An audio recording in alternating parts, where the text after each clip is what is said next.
आज के शो में मुनज़्ज़म गैंग बनकर बदनवानी करने के इल्जामात, NCCIA अफसरान की गिरफ्तारियां, बदनवानी इख्तियारात का गलत इस्तेमाल, माली बेज़ाब्तिगियां, संगीन इल्जामात, साइबर क्राइम माफिया सरगर्म, कॉल सेंटर्स और ऑनलाइन फ्रॉड नेटवर्क्स मुतहरिक, ऑनलाइन धोखाधड़ी के मामलात में मुलव्विस गिरोह बेनकाब।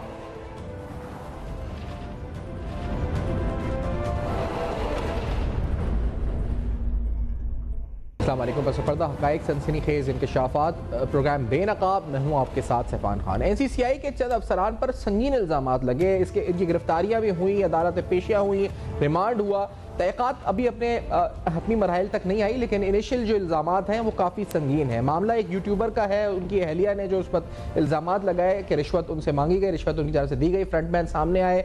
और NCCIA जो कि पहले FIA का साइबर क्राइम विंग था, वो NCCIA की शक्ल में सामने आया।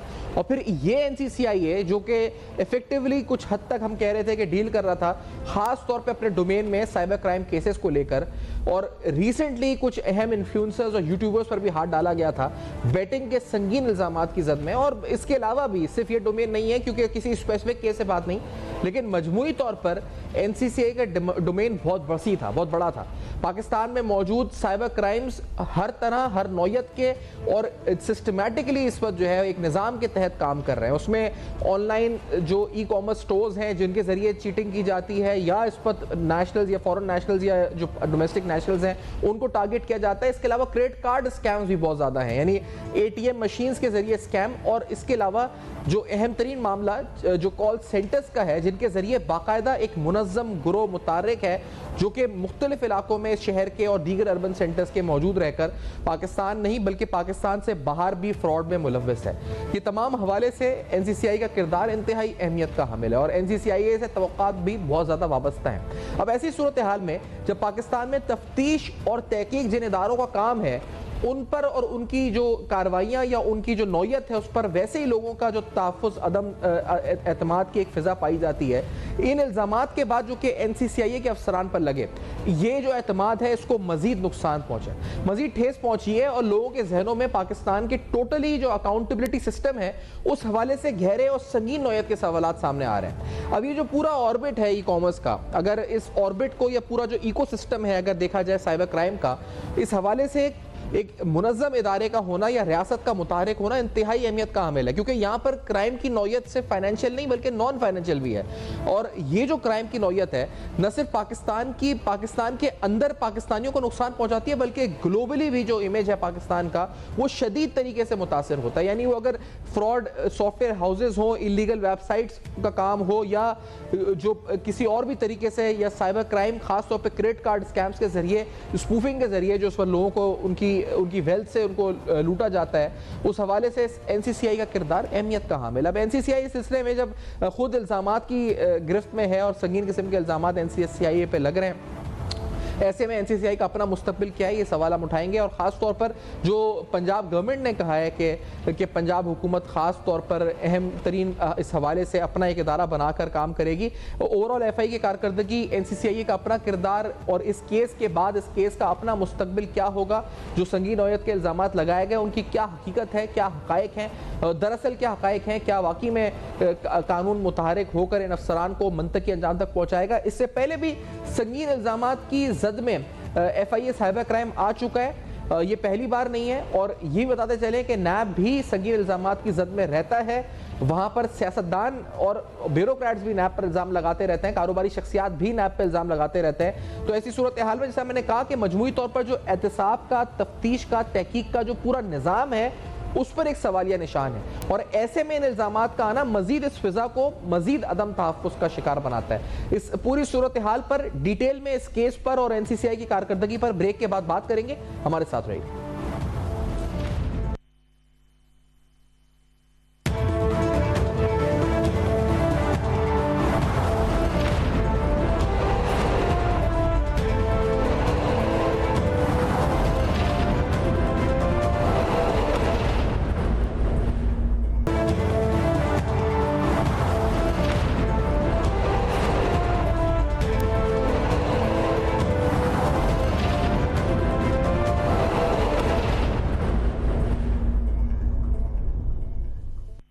Welcome back. आप देख रहे हैं बेनकाब, और बेनकाब में अहम तरीन सवालात है NCCIA, उनके अफसरान पर इल्ज़ामात। NCCIA है क्या, इसका डोमेन क्या है, इन इल्ज़ामात से जो पूरा इकोसिस्टम है साइबर क्राइम का, ख़ास तौर पर जो इदारे जिनका जो तफ्तीश और तहकीक का काम करते हैं, अगर उन पर ये इल्ज़ामात लगते हैं तो आवाम के एतमाद पर, पूरे जो सिस्टम है इस पर कितना ये इसको ठेस और नुकसान पहुँच सकता है। ये सारे सवालात अम्मार जाफरी साहब के सामने रखते हैं। साबिक डायरेक्टर भी हैं FIA के, और ख़ास तौर पर एक्सपर्टीज़ है आपकी जो साइबर क्राइम के ख़िलाफ़ आपकी स्टडीज़, आपकी इफेक्टिव, आप इस पर काम भी करते रहे, प्रोग्राम में आके अक्सर आपने बात भी की है।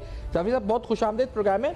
ये बताएं कि पहले तो जो ये FIA से ट्रांजिशन थी टूवर्ड्स NCCIA, इसकी वजह क्या, इसका बैकग्राउंड क्या था, क्यों हुआ था ये फैसला, और ये किस कॉन्टेक्स्ट में हुआ था, क्या डोमेन है NCCIA का इस वक्त, फिर हम केस पे भी आते हैं जो उस वक्त चल रहा है। जाफरी साहब, अच्छा देखिए, पहले बना था FIA जी, फेडरल इन्वेस्टिगेशन एजेंसी।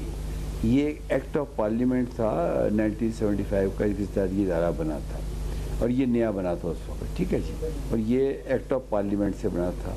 अच्छा, उसके बाद ये चलता रहा। जब ये साइबर का काम शुरू हुआ तो उसमें क्या हुआ कि मैं वहीं पोस्टेड था एयरपोर्ट्स पे काम करने के लिए। तो पहली मरतबा 2002 में ETO आया, इलेक्ट्रॉनिक ट्रांजेक्शन ऑर्डिनेंस, और जो उसकी कॉग्निजेंस थी वो FIA के हवाले कर दी गई। अब आपको पता ही, जब कवानीन पास होते हैं तो किसी इदारे को मिलता है, तो हमने बड़ा छोटा मोटा काम शुरू कर दिया। पहले सेल बनाया, फिर वो विंग बन गया, सब कुछ हुआ। उसके बाद रिसेंटली, यानी ये समझने की कोई FIA के अंदर जो साइबर विंग था, या उसको हम कहते थे NR3C, national response centre for cyber crime, वो चलता रहा। 3 साल पहले ये ज़रूरत महसूस हुई कि इन्वेस्टिगेशन डिफरेंट होनी चाहिए, और ये जो बाकी चीज़ें डिफरेंट होनी चाहिए, क्योंकि FIA के एक्ट में लिखा हुआ था कि अगर कोई ऐसा ना तो वो PPC को उसमें एनेक्स करके सजाएं दे सकते हैं। अच्छा, जबकि साइबर के अंदर एग्जैक्टली कुछ स्पेसिफिक चीज़ों की ज़रूरत थी साइबर के अंदर, तो इसके लिए ये इदारा बना। इसका नाम है national cyber crime investigation agency. ये भी एक्ट ऑफ पार्लियामेंट से बना है, और ये भी उसी तरह से बना है जैसे FIA। अच्छा, अब मतलब ये जो आपने कहा ना कि इलेक्ट्रॉनिक क्राइम के हवाले से 2002 में जब बना, तो ये क्या क्या क्राइम है, मैं चाहूँगा पहले हम थोड़ा तफसीलन लोगों को बताते चलें कि कितना सिग्निफिकेंट है इस मामले की। ये क्या क्या क्राइम इलेक्ट्रॉनिक क्राइम में आ गए फिर इस डोमेन में, 2002 में क्या थे और अब क्या क्या है डोमेन में? जी जी जी जी जी, जी बिल्कुल। अच्छा, पहले एक कॉन्फ्रेंस हुई थी दुनिया के अंदर, जिसे बुदापेस्ट कॉन्फ्रेंस कहते हैं। ओके। उसमें तय हुआ था कि वो तमाम जराइम जो कि आम दुनिया में होते थे और अब वो इंटरनेट की दुनिया में होने शुरू होंगे, तो वो साइबर क्राइम कहलाएंगे। ये पहली बात हुई। उसके बाद पूरे तमाम मुल्कों को कहा गया कि जहाँ जहाँ इंटरनेट इस्तेमाल हो रहा है वो अपने साइबर क्राइम लॉ बनाएं, ठीक है। उसके बाद 3-4 कॉन्फ्रेंसेस हुई पेरिस में, बुदापेस्ट में पहली कॉन्फ्रेंस हुई, फिर स्ट्रासबर्ग में कॉन्फ्रेंसेस हुई, और ये जो बेसिक टर्म थी ना, स्पैमिंग की या अटैक की या DDoS अटैक की, ये सब वहीं से निकली। उसके बाद जब वो निकल गई तो 2002 में हमें एक ETO बनाया, इलेक्ट्रॉनिक ट्रांजेक्शन ऑर्डिनेंस बना था बेसिकली। अच्छा, उसके अंदर वो तमाम जुर्म जो आम दुनिया में होते थे, फॉर एग्जांपल अगर आम दुनिया में एक मिस्टर X मिस्टर Y को थ्रेट करे कि मैं तुम्हें जान से मार दूंगा और 2 गवाह हों, तो उस पर केस बन जाता है धमकी देने का। अब ये जो थ्रेट था, जब ये ईमेल पे दिया गया या WeChat पे, सो ये WhatsApp पे दिया गया या किसी भी तरीके से मैसेज पे दिया गया, और वो साबित हो जाए कि ये इस फ़ोन से इस फ़ोन को थ्रेट दिया गया है, तो उस पर वही कानून और सजा लागू होगी जो कि एक आम दुनिया की होती। ठीक है। अच्छा, मतलब इसमें मतलब थोड़ा सा ये भी, ये थ्रू इंटरनेट, वाया इंटरनेट जो क्राइम हुआ ये भी आ गया, फिर जो वाया टेलीफोन हुआ, यानी जैसे इस बैंक्स के स्कैम हो रहे हैं आजकल फोन के जरिए, ये भी इसी डोमेन में आ गया। जी, उसमें आ गया। वो उसमें ICT आ गई। अच्छा, इंफॉर्मेशन एंड कम्युनिकेशन टेक्नोलॉजी, यानी दोनों चीजें आ गई उसके अंदर ना। अच्छा, वो चलता रहा। फिर पीका आ गया। जब पीका आया तो उसके अंदर उन्होंने चीज़ों को मजीद क्लैरिफाई किया, ठीक है जी। उसके बाद एक गैप आया 2010 से लेकर 16 तक, जिसमें हमारे मुल्क में कानून नहीं था, क्योंकि ऑर्डिनेंस ख़त्म हो गया और नया कानून नहीं आया था। फिर 16 के अंदर पीका दोबारा एक कानून पास हुआ जो अब तक चल रहेगा। अच्छा, लेकिन अब जो नई दुनिया आई इसमें सारे का सारा इन्हिसार जो है वो इंटरनेट पे हो गया है हमारा। ये 90% जो है ना, चाहे वो सेफ सिटी का हो, चाहे वो बैंक ट्रांजेक्शन्स का हो, वो सारा हो गया।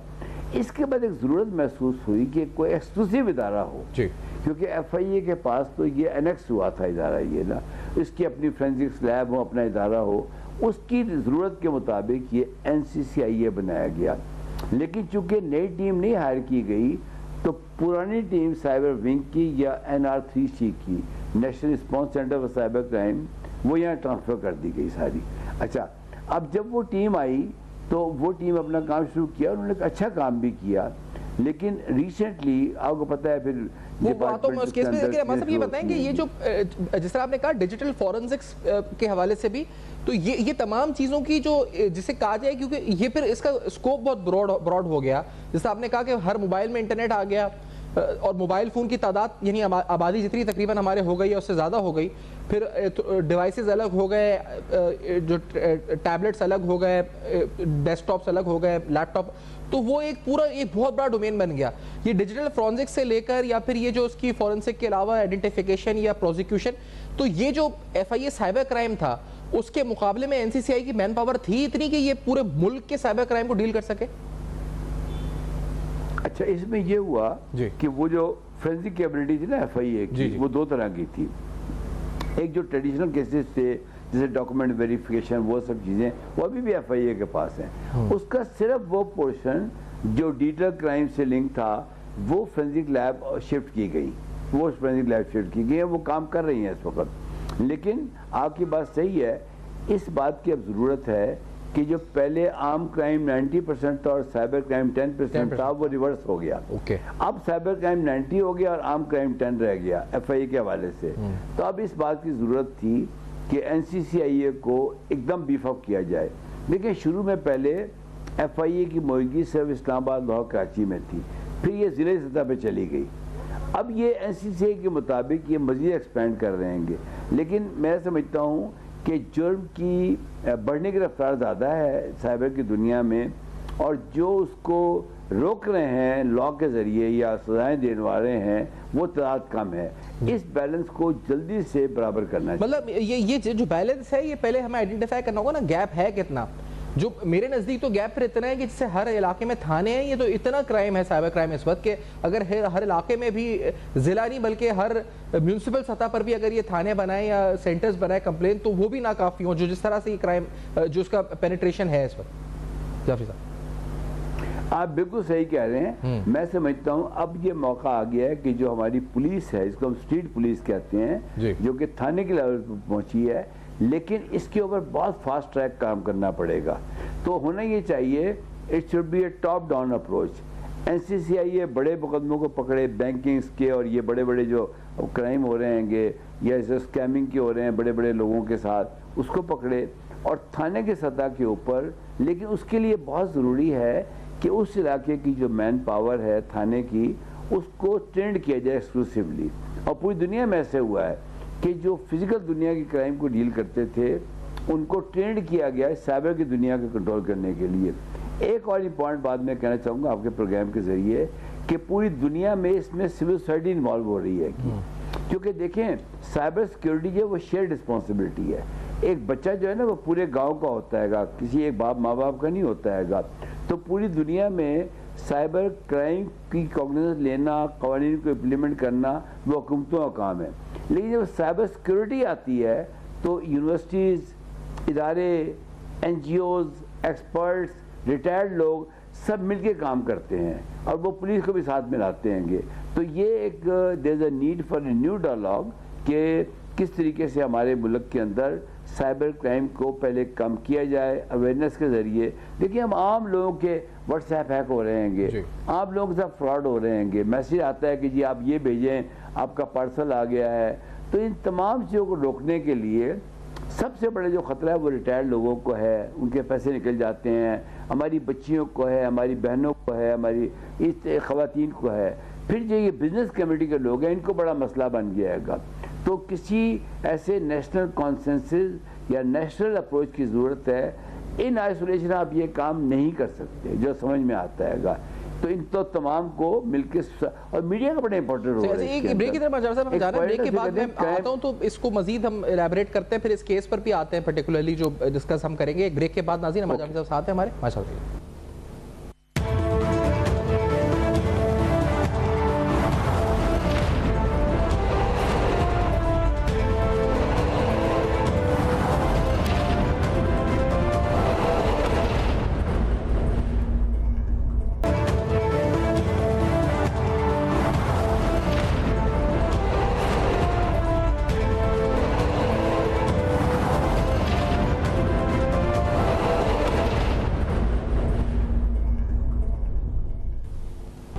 वेलकम बैक, आप देख रहे हैं बेनकाब। अमर साहब ये बताइएगा कि ये जो जिस तरह आपने कहा कि हमने आप एक तरह से मौजूद हुए इस डिपार्टमेंट के, अगर मैं कहूँ कि 2002 में जब ये आप कहते हैं आप एयरपोर्ट पे थे, फिर ये इलेक्ट्रॉनिक क्राइम ये जो एक्ट आया, उसके बाद फिर आप उसी FIA के अंदर ये साइबर क्राइम शुरू हुआ। ये मुझे बताइएगा कि जो ग्लोबल स्टैंडर्ड्स हैं ग्लोबली, जो वहाँ पर साइबर क्राइम की रेगुलेशन के लिए या जो वॉच डॉग्स थे या जो तहक़ीक़ाती इदारे सामने आए, तो वो they also incorporated their existing agencies into those institutions, या फिर उन्होंने नया स्टाफ क्रिएट किया? क्या प्रैक्टिसेस क्या रही ग्लोबली इस हवाले से? अच्छा, जो ग्लोबल बेस्ट प्रैक्टिस थी, जिसका मैंने आपको पहले बताया, एक बुदापेस्ट कॉन्फ्रेंस हुई, अल्हम्दुलिल्लाह I was part of that. उस कॉन्फ्रेंस में फैसला किया गया कि जो नया क्राइम आ गया है इसको हैंडल कैसे किया जाए। उसमें ये जितनी भी टर्म्स थी, यानी स्पैमिंग थी, स्कॉटिंग थी, अकाउंट की हैकिंग थी, IP एड्रेस को, ये सब वहाँ डिफाइन हो गई। उसके बाद मुल्कों से कहा गया कि अब आप इसके कवानीन बनाएं, जिसकी रोशनी के अंदर ये सब चीज़ें आपके सामने आई। लेकिन जो ग्लोबल बेस्ट प्रैक्टिस आई मुझे, उन्होंने क्या किया कि जो ट्रेडिशनल पुलिस थी उसको, सिविल सोसाइटी को, और जो ये साइबर की नई फोर्स ट्रेंड की गई, इनको सबको मिला के लेके चले वो। अच्छा, इसमें जो मैंने आपको पहले भी समझाने की कोशिश की कि जो साइबर क्राइम है वो और चीज़ है, साइबर सिक्योरिटी और चीज़ है। साइबर सिक्योरिटी बहुत बड़ा काम है। साइबर क्राइम को पकड़ना, लोगों को, मुजरिमान को उन तक पहुंचना, एविडेंस जमा करना, फोरेंसिक कराना, वो एक स्पेशलाइज्ड काम है और वो किसी लॉ के तहत होता है। तो आज जब मैं और आप बात कर रहे हैं तो लॉ मौजूद है, पीका मौजूद है, कवानीन मौजूद हैं, और NCCI जो एक नई एजेंसी रेज हुई है वो अपना काम कर रही है। लेकिन उसके साथ साथ जो FIA है, जो ट्रेडिशनल पुलिस है हमारी, इवन जो हमारी इंटेलिजेंस सर्विसेज हैं, उन सबको सिविल सोसाइटी को साथ मिलाकर कहते हैं हर जुर्म का ना, जुर्म करने वाले के अलावा किसी और को भी पता होता है। तो वो एक क्राइम स्टॉपर इनिशिएटिव है, इसको मैं हेड कर रहा हूँ पाकिस्तान के अंदर। उसकी बड़ी सख्त ज़रूरत है। जैसे CPLC कराची बनी थी, वो तो एक इलाके के लिए थी। Crime stopper is for the entire country. मैं समझता हूँ उसकी फौरी तौर पर ज़रूरत है। जब सिविल सोसाइटी, लॉ इन्फोर्समेंट और मीडिया, जब मैं आपसे बात कर रहा हूँ, ये तीनों चीज़ें मिलकर काम करती हैं तो खबरें आराम से आप लोगों तक पहुँचती हैं। मुजरिमान, देखें ये कोई नई चीज़ें नहीं है। 1860 के अंदर अंग्रेज जो था वो एंटी ठगी एक्ट ले आया था। आप गूगल करके देख लें इसको, एंटी ठगी एक्ट 1860। आप खुद सोचें कि जो ठग उस वक्त आम लोगों को लूट रहे थे, सोना डबल कर देंगे, ये कर देंगे, वो अब साइबर पे चले गएंगे। हमारा जो साइबर है उसकी 3 लेयर्स हैं। एक वो इस पे आप और मैं काम करते हैं, एक वो इस पे क्रिमिनल्स काम करते हैं, और एक है डीप डार्क वेब, जिस पे बहुत बड़े बड़े जराइम हो रहे हैं। मैं यही सवाल करना चाहता कि हमारी जो NCCI है इतनी वेल इक्विप्ड है कि वो तीनों लेयर्स को टैकल कर सके, खासतौर पर डीप डार्क वेब? देखिए, उसको तो आपको कैपेसिटी बिल्ड करनी पड़ेगी। अच्छा, मैं इस वक्त समझता हूँ कि NCCI ये जो मुहिदा वाक़यात हुए उसमें थोड़ी डिस्टर्ब भी है। वो हमारा नेशनल इदारा है, हमें कॉन्फिडेंस देना चाहिए। उसके नए सरबराह आ चुके हैं, माशाल्लाह इज़ आल्सो कॉम्पिटेंट ऑफिसर। वो मिलें, सब लोगों को बिठाएं, और हम एज ए सिविल सोसाइटी उनसे हर ताउन करने को तैयार हैं, मीडिया से ताउन करने को तैयार है। एक होगी आपके प्रोग्राम के जरिए तमाम लोगों से नेगेटिविटी ना फैलाएं, ये बहुत जरूरी बात है। क्योंकि जब एक लेकिन ये जो केस है असखुद, अहमद साहब इस पर अगर आते हुए, ये असखुद ही, क्योंकि पाकिस्तान में एहतसाब के निज़ाम, तहक़ीक़ात, तफ्तीश, प्रोसिक्यूशन के जो मराइल हैं, चाहे वो पुलिस हो, FIA, नैब हो, तो यहाँ पर लोगों का जो एतमाद और ट्रस्ट है वो ऑलरेडी इरोड हो चुका है over the years due to political, non political reasons. ये जो केस है इसने उस गैप को मजीद बढ़ा दिया है। अब वो जाहिर बात है कि इम्पैक्ट तो पड़ा है, लेकिन ये मुझे बताएं कि सर ये ग्लोबल हुआ है, ये ग्लोबली के जिस तरह हम कह रहे हैं कि तहक़ीक़ात और तफ्तीश इन इदारों का काम है, वो खुद अगर एलिजिडली जो इल्ज़ामात हैं जो रिश्वत सतानी में मुलव्वस हो जाए, ये कितना डेडली और कितना लीथल और इम्पैक्ट करता है too on the institution and its reputation? पहली बात तो ये है कि सिविल सर्वेंट एक्ट मौजूद है, कवानीन मौजूद हैं, अभी ये सिर्फ इल्ज़ाम है इनके ऊपर, इसको प्रूव होना बाकी है। पहली बात तो ये है। दूसरे, आप यकीन जाने, बड़ी ईमानदारी से आपको बता रहा हूँ, मैं कोई सपोर्ट नहीं कर रहा किसी को, कि ये एक बहुत बड़े समंदर में एक छोटी सी चीज़ है। हमारे मुल्क में करप्शन जो है वो रैम्पेंट हो चुकी है, किसी जगह करप्शन के बगैर काम ही नहीं हैगा। कहते हैं आजकल जो पैसे ले काम कर दे वो ईमानदार अफसर हैगा या ईमानदार आदमी हैगा। मैं ये समझता हूँ इसको लेट इट गो, जो अदालतें हैं वो फैसला करें इसका। मैं ये समझता हूँ ये जितना भी निज़ाम है ना, ये बैलेंस पे चल रहा है। अदालतों का अपना निज़ाम है, कवानीन के मुताबिक अफसरान जो करप्शन में इन्वॉल्व हों उनको पकड़ने का, but let the courts decide about it. कहते हैं बाहर के मुल्कों में जब कोई अंडर इन्वेस्टिगेशन केस होता है तो उस पर कोई, यस आप कह सकते हैं कि ये दोबारा ऐसे नहीं होने चाहिए, लेकिन ये जो पर्टिकुलर वाक़या वो तो पर्टिकुलरली कोर्ट ही डिसाइड करेगा and we can not speculate even on that जो इल्जामात है। लेकिन ये मुझे बताएं सर कि ये जो हम किसी पर्टिकुलर केस को डिस्कस किए बगैर, क्योंकि ये जो इन्फ्लुएंसर्स का जो काम इस वक्त है वो चाहे किसी भी प्लेटफॉर्म के जरिए हो, आया टिकटॉक हो, इंस्टा हो, यूट्यूब हो, तो ये शोभा बढ़ता जा रहा है। It is now more like a profession जिसमें खास तौर पे जो आपके यंगस्टर्स हैं दे आर बीइंग अट्रैक्टेड के आपका लाइफस्टाइल बदल जाता है, और शाउट आउट करना, किसी प्रोडक्ट को एंडोर्स करना, फिर अपना एक लाइफस्टाइल व्लॉग बनाना। तो ये जो काम है इस पर क्या लॉज हैं, क्या एम्बिट है, क्या इस पर जो हमारी रेगुलेशंस क्या कहती हैं, और is it even being covered right now until and unless ये कोई इलीगल कोई चीज़ ना शाउट आउट हो जाए? वैसे कोई कवरेज है इस कानून की कि क्या हो क्या रहा है, कैसे हो रहा है? देखिए मैं बताता हूँ जी। पहली बात तो ये जो बड़ा इंपॉर्टेंट क्वेश्चन आपका ये कि जो इन्फ्लुएंसर्स हैं वो बाद दफ़ा पैसा लेके किसी चीज़ की इतनी हाइप क्रिएट कर देते हैं कि लोग अपनी ज़मीनें बेच के किसी भी चीज़ के शाउट आउट हो सकती है ना। अब आप हमें नहीं पता कि वो जो शाउट आउट दे रहे हैं कि वो सही है नहीं है, but now they are free और ना कोई रेगुलेशन है ना कोई पेमेंट, कोई चीज़ नहीं है जो उनको रेगुलेट करे। क्या इसका रूल है, लॉ है? आप बिल्कुल सही कह रहे हैं। देखिए मौजूदा पिका कानून के मुताबिक अगर कोई आप फेक न्यूज़ चलाते हैं, यानी आप कहते हैं कि जी ये जो मेज़ है अगर आप ये खरीद लेंगे तो ये हवा में उड़ेगी, तो वो फेक बन जाती है कि उस पर केस बन सकता है कि आपने मीडिया पे जाके, चाहे आपने टिकटॉक पे किया, इंस्टा फोन पे किया, कहीं पे किया, पीका लॉ के अंदर मैं समझता हूँ आज भी कानून मौजूद है। लेकिन जो मुझे समझ में आती है उन पर इतना प्रेशर है NCCIA के ऊपर कि काम का कि इतने ज़्यादा ये हो रहे हैं, जो आपकी चीज़ें हैक हो रही हैं या जो वट जो हम बातें कर रहे हैं, वो एक होता है एक पानी का एक फ्लो आता है, सैलाब में क्या हुआ वो कंटेन नहीं कर सके तो उनको नहरें तोड़नी पड़ी, वो सब करना पड़ा। तो ये जो अटॉक अरेंजमेंट है it doesn't work.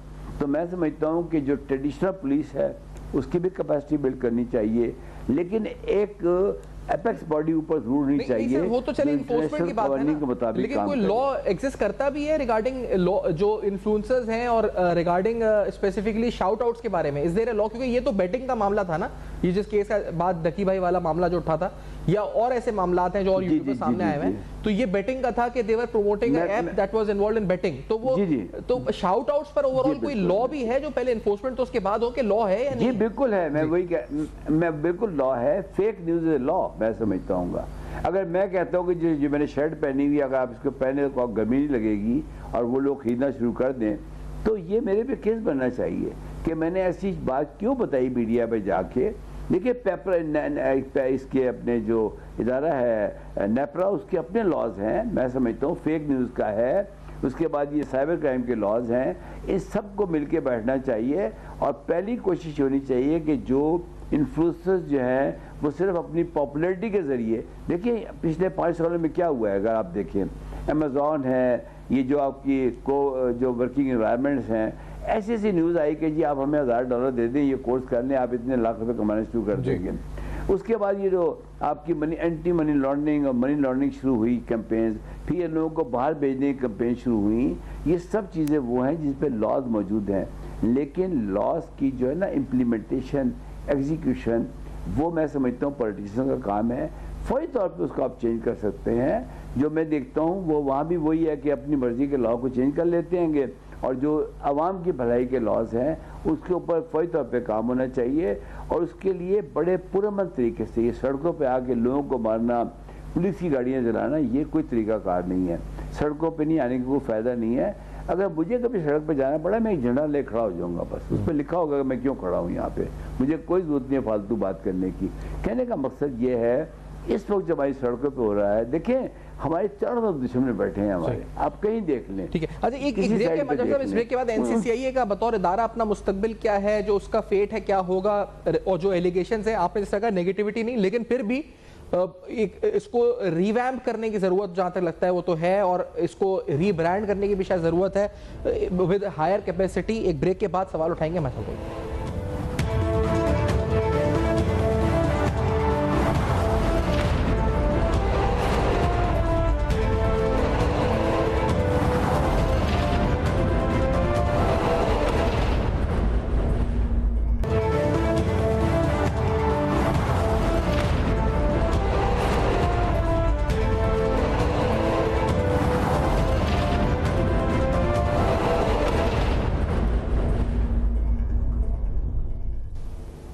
Welcome back, आप देख रहे हैं बेनकाब। बेनकाब में अहम तरीन सवालात एनसीसीआई अपना मुस्तकबिल। अच्छा, ये हमने देखा कि जैसे नैब है तो प्रोविंशियल एंटी करप्शन एस्टैब्लिशमेंट्स भी वजूद में आई, फिर ये हुआ कि केसेस ओवरलैप होते हैं तो नैब कवानीन में ये तरामीम भी आई सामने के एक ख़ास पर्टिकुलर थ्रेशोल्ड रख दिया गया, यानी 50 मिलियन का, जैसे कि भाई इससे ऊपर का जो केस है दैट विल गो टू नैब, और उससे नीचे का जो केस है वो प्रोविंशियल एंटी करप्शन एस्टैब्लिशमेंट। अब सूबाई सतह पर देखें तो खैर पख्तूनख्वा में एहतसाब कमीशन सामने आया, पंजाब में एंटी करप्शन है, सिंध में एस यानी एंटी करप्शन एस्टैब्लिशमेंट डिपार्टमेंट है। तो ये डिपार्टमेंट्स हैं, लेकिन इनकी अपनी कारकर्दगी पर भी बड़े सवालिया निशान है कि आया इनकी जो रेट ऑफ कन्विक्शन खास तौर पे क्या है, केस बन गया, तगड़ा केस बन गया, मतलब बहुत से अहम सवाल। सिंध में हमने एंटी करप्शन के साथ काफ़ी काम किए हैं कि आखिर किसी केस को इन्होंने मंतकी अंजाम तक पहुंचाया नहीं पहुंचाया।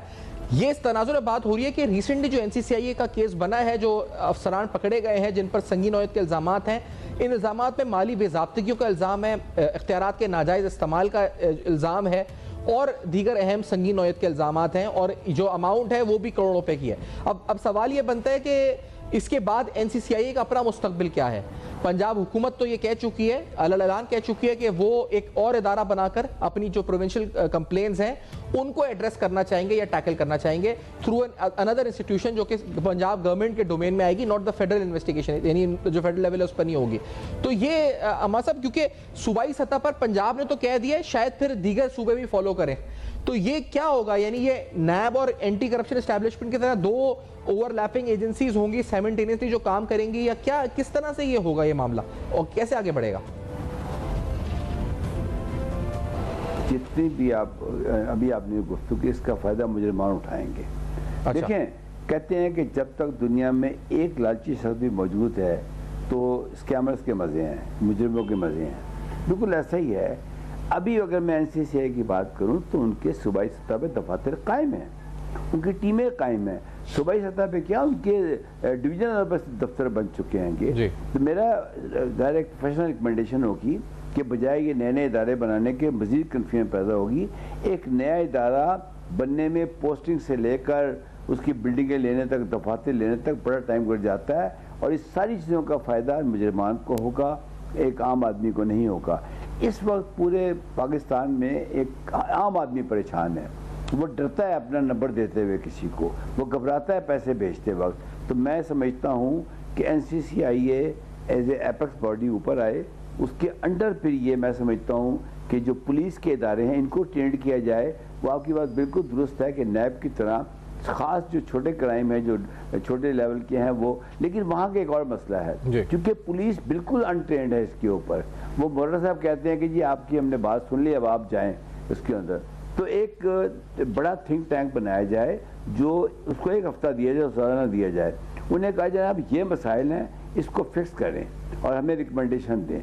लेकिन इस तरह नए नए एक्सपेरिमेंट करने से, मैं फिर रिपीट करूँगा, चाहे मेरी बात किसी को अच्छी लगे या बुरी लगे, कि उससे मुजरिमान को फ़ायदा होगा, और जो अच्छा, ये जो केस है हमारे साहब, इस केस में तो पहले आप जिस तरह कह रहे हैं कि let the courts decide, court जो भी लॉ अपना एक्शन ले जिस तरह कानून हरकत में आए, लेकिन ये अगर इल्ज़ामात हैं इनकी सही शफात तहक़ीक़ात होनी चाहिए। अगर ये इल्ज़ामात दुरुस्त हैं तो फिर ऐसी सजाएं भी होनी चाहिए कि डिटरेंस आए, ताकि आइंदा कोई भी इदारा जो कि तफ्तीश तहकीक या इन मराहिल से में शामिल है उनके अफसरान में डिटरेंस तो आए, वरना तो ये एक धंधा है जो चलता रहेगा और चल रहा है सालों से।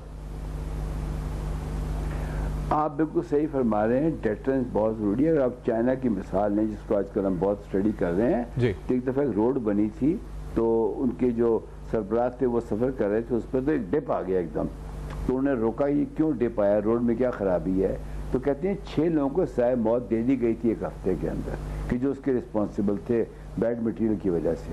तो मैं ये समझता हूँ डेटरेंस बहुत ज़रूरी है मास्टर के लिए, लेकिन डेटरेंस इस तरह होनी चाहिए कि वो बैलेंस्ड हो, उसमें कोई पॉलिटिकल विक्टिमाइजेशन या ख़ास तरह के लोगों को विक्टिमाइज न किया जाए।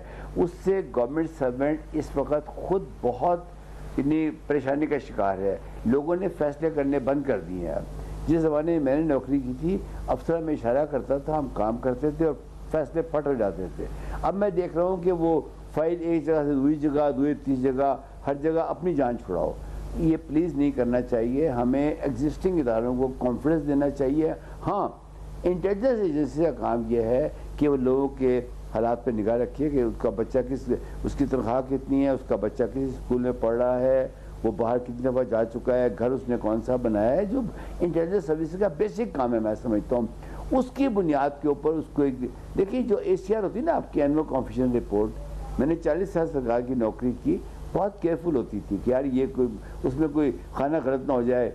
अब वो देख रहे हैं कि जो बैड गवर्नेंस होती है ना वो मुल्कों को तबाह कर देती है।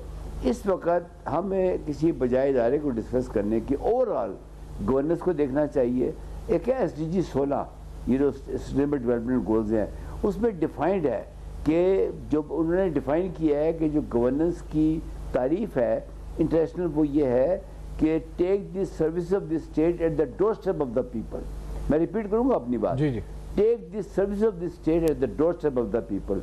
आप सोचिए आप क्या हो रहा है, मेरी मोटरसाइकिल चोरी होती है, मैं थाने जाता हूँ कि सर मेरी मोटरसाइकिल चोरी हो गई है, कहते बैठ जा अभी तेरी पर्चा काटते हैं। जब तक आपको पता है कुछ ना किया जाए पर्चा नहीं कटता। तो सवाल ये है कि अगर मेरी मोटरसाइकिल भी चोरी हुई है, मेरी गाड़ी भी चोरी हुई है, और मैं वहाँ पे किसी को 4 पैसे दे के पर्चा कटवाऊँ इसलिए कि मेरी गाड़ी मिस यूज़ ना हो जाए, कहीं मैं ना पकड़ जाऊँ उसके अंदर, तो ये तो सिर्फ परेशान करने वाली बात। लेकिन अभी जो बात है, हम लाख उसमें कहेंगे नेगेटिविटी ना हो, लेकिन हम जब ये कहते हैं कि किसी इलाके में क्राइम है तो there must be a nexus with some black sheeps. अगर SHO नहीं है तो कोई और ऑफिसर होगा जिसकी नेक्सस से ये क्राइम हो रहा होगा, या फिर ये कि he must be aware of it. तो अब सवाल ये कि जो NCCIA पे सवालात अब आए हैं, उस रोशनी में जो जितने कॉल सेंटर्स हैं जो इस तरह के स्कैम बिजनेस में या इस तरह के जो भी साइबर क्राइम्स हो रहे हैं, तो अब डाउट आ गया लोगों के जहनों में। Now it is very important कि इस डाउट को क्लियर किया जाए। उसके लिए क्या किया जाए? इस परसेप्शन को रीबिल्ड करने के लिए या तो इसको रीब्रांड करें या रीब्रांड करके रीलॉन्च, यानी सिर्फ एक ऊपर से अफसर की तब्दीली, क्या ये आपको लगता है कि कर पाएगी, ये इस गैप को खत्म कर पाएगी? नहीं, बिल्कुल नहीं कर पाएगी। मैं समझता हूँ जो नए अफसर आए NCCI के, वो मीडिया पर आए और सारे चैनल उनको वो कहें कि जी जो कुछ हो चुका उसके तहकीकात करेंगे और राइट आदमी को राइट पनिशमेंट मिलेगी, वो नजर आएगी। उससे आगे कोर्ट्स आगे आए, इसकी जो प्रोसिक्यूशन है उसको फास्ट ट्रैक पर ले जाया जाए और कोर्ट जल्द अज जल्द का फैसला कर दे। Matter is finished. Now the next step is दोबारा ये ना हो। जब ये दोबारा ना होने की बात होगी तो हमें टाइम मिल जाएगा, थोड़ा सा कॉन्फिडेंस लोगों का बहाल होगा। इस वक्त लोगों का कॉन्फिडेंस जो है वो शेक हो रहेगा।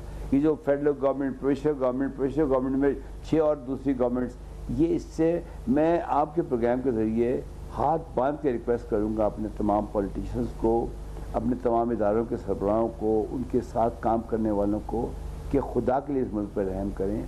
एक आम आदमी सैलाब की वजह से, अभी 2 दिन पहले मैं एक गाँव में गया था, ये साउथ पंजाब के, 90% वो गाँव तबाह हो चुका है। उसमें क्या लगे किसी को, का क्या हो रहा है? कह रहा है भाई मेरी भैंस मर गई है, मेरा घर गिर गया है। इन चीज़ों को देखें।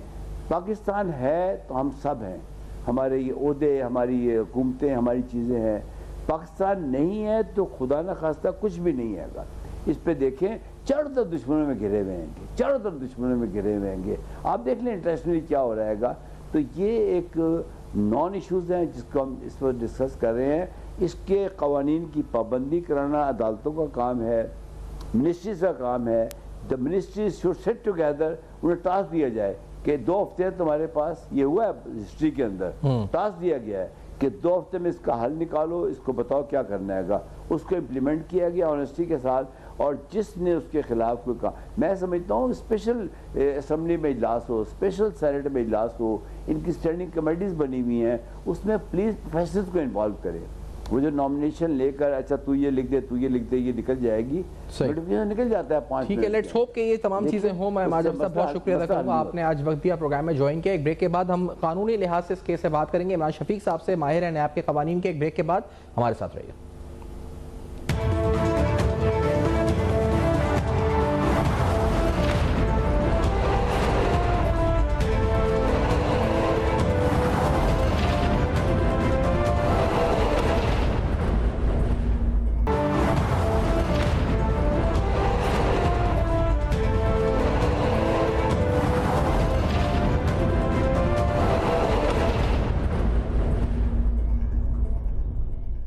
Welcome back. आप देख रहे हैं बेनकाब, और बेनकाब में अहम तरीन हक़ाइक़ सवालात। NCCI का मामला, एहतसाब के निज़ाम पर जो इंस्टीट्यूशन रिस्पॉन्सिबल हैं उन पर कड़े सवालात उठ रहे हैं। जो अवाम का फेथ है, जो पूरा आपका इकोसिस्टम है इस वक्त साइबर क्राइम के हवाले से, या आपके जो रेगुलेट करता है या जिसका काम है वॉच डॉग का NCCI है, उस पर उसके कुछ अफसरान पर संगीन इल्ज़ामात हैं। हम बात करते हैं इमरान शफीक साहब, माहिर कानून, नैब के साबिक़ प्रोसिक्यूटर भी रहे।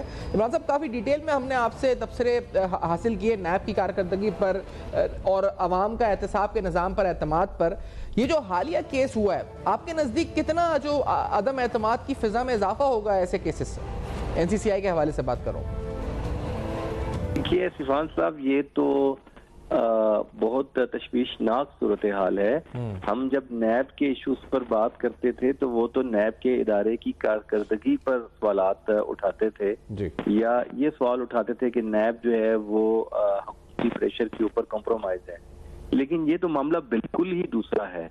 ये तो एक वो इदारे के अफसरान और जो FIR के मंदरजात हैं और जो तफ्तीश का और जो रुख है, वो तो ये बताता है कि आवे का आवा ही बिगड़ा हुआ है। और ये मुकम्मल तौर पर, और ये NCCI ये बुनियादी तौर पर आपको पता है कि ये साइबर क्राइम विंग था पहले FIA का, और जब NCCI ये बना तो उन्होंने इस पूरे विंग को ही उठाकर जो है वो इधर मुंतकिल कर दिया कि ताकि जब तक ये पूरी इदारा अपने पाँव पर खड़ा नहीं होता तो उस वक्त तक ये सारे जो FIA के जिम्मेदारान हैं ये सारे NCCI में फ़राइज़ सर अंजाम देंगे। तो और जो इनकी जो सूरत हाल सामने आई है और जितने बुरे तरीके से ये एक्सपोज हुए हैं, अच्छा ये बात ये पहले से भी लोगों के इल्म में थी। मुल्ज़मान बड़ी तादाद में इस पर इनकी शफात करते थे कि मैं ज़ाती तौर पर ये समझता हूँ कि पाकिस्तान के करप्ट तरीन इदारों में से, यानी अब ये NCCI जिसकी आप बात कर रहे हैं, ये तो बेसिकली अफसरान वो हैं जो लाए गए हैं FIA से। तो FIA ने अपने ही लोगों के ऊपर FIR देकर बुनियादी तौर पर FIA की कली खोल दी है। यानी FIA एक करप्शन का एक पूरा गढ़ नजर आता है इसकी तफ्तीश के अंदर। इसके सारे यानी ये जो बुनियादी ट्रेनिंग जो इन्होंने पैसे खाने की और तफ्तीश, लोगों को पहले झूठे मुकदमात में गिरफ्तार करने की, फिर उन मुकदमात में गिरफ्तार करने के बाद उनको कहना कि अब हमारी मर्जी के ये वकील मुकला करें, फिर उनके जरिए पूरी मुकम्मल तौर पर डील करने की और बड़ी तादाद में लोगों से पैसा लेकर फिर उन्हीं मुकदमात को सॉल्व करने की। यानी इनका तरीक़ाकार ये है, और ये कोई आज से नहीं, लेकिन किसी एक पर्टिकुलर इदारे तक भी नहीं। ये तो एहतसाब के निज़ाम की मजमूई तौर पर खुली खुली है यहाँ पे, अगर देखा जाए इमरान साहब। मैं नहीं कहता सारे होंगे, लेकिन मजमूई तौर पर एक लोगों का ट्रस्ट और एतमाद तो मुतासिर हुआ है तमाम इदारों। एहतसाब का लफ्ज आप थोड़ा सा मिसफिट हो रहा है यहाँ। एहतसाब का निज़ाम नहीं, ये इसे कहें आप पाकिस्तान में जुराइम की तहकीक और तफ्तीश का जो पूरा निज़ाम है। अच्छा, यानी हाँ, ये क्योंकि FIA जिन जुराइम की तहकीक करता है ना, वो मुतअद्दिद नौइयत के इल्ज़ामात हैं।